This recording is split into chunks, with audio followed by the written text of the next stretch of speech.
some that don't. So let's just say that this person has 10K. That means that for this agent doing the work, this broker now makes 5K, right? For this agent, now this broker makes another 2.5K, right? And for this agent right here, this person makes 12.5K, right? So now, off of the efforts of agent 1, 2, and 3, the broker has created income.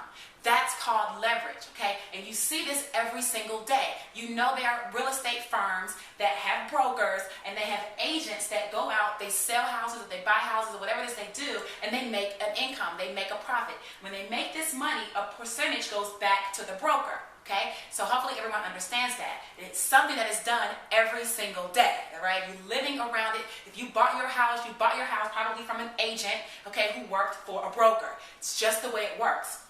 Now, from this, I want you to understand that there is training involved, okay?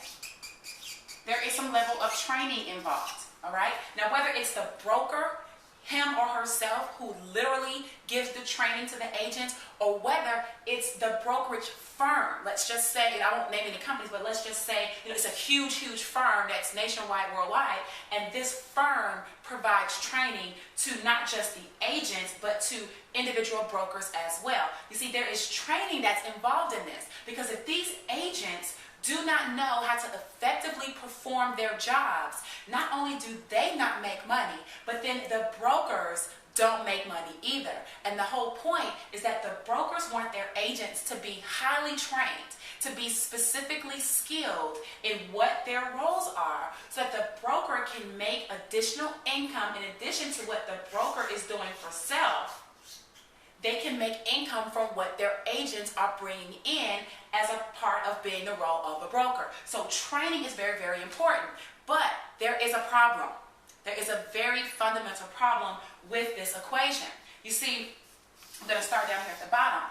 When you train people to a point where they are good, and I mean they really, really are good, some people realize that they don't need you anymore. Okay? So what happens is, let's just say you train agent 1 to be a great agent, okay? And this is awesome. So agent number 1 loves you to death. Agent number 1 is going to work in your brokerage firm forever. If you would have changed and go do something else and start another company, agent number 1 is going to follow you, okay? So this person is loyal to you no matter what, okay? That's great. This person right here, well, you know what? Maybe the $5,000 that they're earning or whatever is just not enough to keep business going for them. So they tried out the whole real estate agent thing. They thought it was cool, but they don't understand marketing and maybe they're not grasping the training. So then this person just ultimately quits. Okay, let's just say that happens. But then you've got your number 3 agent who is literally a superstar. And your number 3 agent understands that they could make more money, not just being an agent under your brokerage firm, but if they became a broker on their own. Ah, what a novel idea. So now, broker number 3 breaks away from you. Okay, they're no longer bringing any income into that brokerage, and broker number 3 becomes a broker his or herself, him or herself. Okay, so this is person number 3. Now, all of the training that you gave this agent, all of the secrets that you taught this agent, all of the super duper little techniques and things that highly skilled professionals in this industry do, you taught them to your agent 1, your agent 2, and your agent 3. Agent number 1 is going to be with you great. Agent number 2, well, almost like you wasted time, right? Because they quit, they went away. But agent number 3 took all that information and then became a broker. But agent number 3 knows your market. You see, agent number 3 has been buying and selling houses in the same area that you as the broker has. You see, this person has been on the floor, on the ground, building relationships with homeowners, building relationships with renters, building relationships with developers. This person now knows all the people, and it's all because of you. Thank you so much. Now they go and they become a broker right in the same neighborhood as you, and what have you inadvertently done? Well, you have inadvertently created what? Your own competition.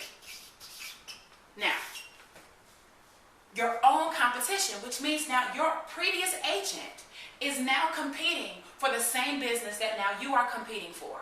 Now, does that pose a problem? Absolutely it does, because there's only so many houses, only so many communities or subdivisions in a particular community. So what do you do? Well, what some people do is, they don't want to teach their agents all the secrets. They don't want to teach their agents all the information because of the fear of loss, okay? It is not designed to help build. It's not helped to develop people to become brokers. What is happening is that we're really keeping people at the agent level, because if you want to develop brokers out of the majority of the agents who chose to continue with this business, you'll be creating competition for yourself time and time and time again. And as you may consider, you may go out of business. And that's not what you want to do. So what people tend to do is they do not train this group effectively to the point where they're encouraging going and taking the brokerage exam. They're not encouraging anything to become the entrepreneur. Okay, now these are self-employed people, but their leverage, their income is going up to this person. Wouldn't you much rather be this person? Absolutely. Most people would now, whatever can be done in a 24-hour period, is being done not just by you, but 3 times as much. So you're getting 4 for the cost of 1. Okay? But when you train your agents to become brokers, you are inadvertently creating self-competition. So what happens is, even if you look at this business model, I know that you have to understand this, because this is the way that it works. It's not a secret. This is the way it works every single day. Now, I want to bring this around to you in reference to corporate. And this is all dealing with economic development, okay? Right here, what we're doing is we're kind of halting the process of economic development, okay? What we're doing is we're creating entrepreneurs in an employee environment, okay? So it's kind of weird, but that's kind of where it goes. All right, so now let's talk about corporate America, or corporate UK, or corporate wherever you are. We're just going to call it corporate, okay? Now, this is the same type of thing that happens in corporate, right? So now you saw this little triangle that I put here, okay? This is nothing but a triangle, okay? All right, that's how that works. So now we've got this corporate pyramid here, okay? And I know it's not a perfect pyramid, but nonetheless, you've got people here in each of these different categories, right? You've got lower level, you've got middle, and you got upper. Sorry for my handwriting, but that's just what it is. Okay, so you got upper, middle, and lower, okay? Now what's happening is that the majority of the people are here. They come in thinking they're gonna start at the bottom and work their way up to the top. Okay, but the reality is that virtually none of these people ever become the CEO or president. They never, virtually none, ever do that. None. Who do you know that has ever started, let's just say, in a mailroom position and has gradually increased their level to where they are now the CEO or president of a particular company that's from a more corporate, like a Fortune 500 company, companies like a Google or Best Buy or Microsoft. We're talking about huge corporate companies, okay? Because when we go to school, we're being groomed to go and work for solid, stable companies, all right? So most of the people come in at this level, and no one ever really makes it to this level. No one.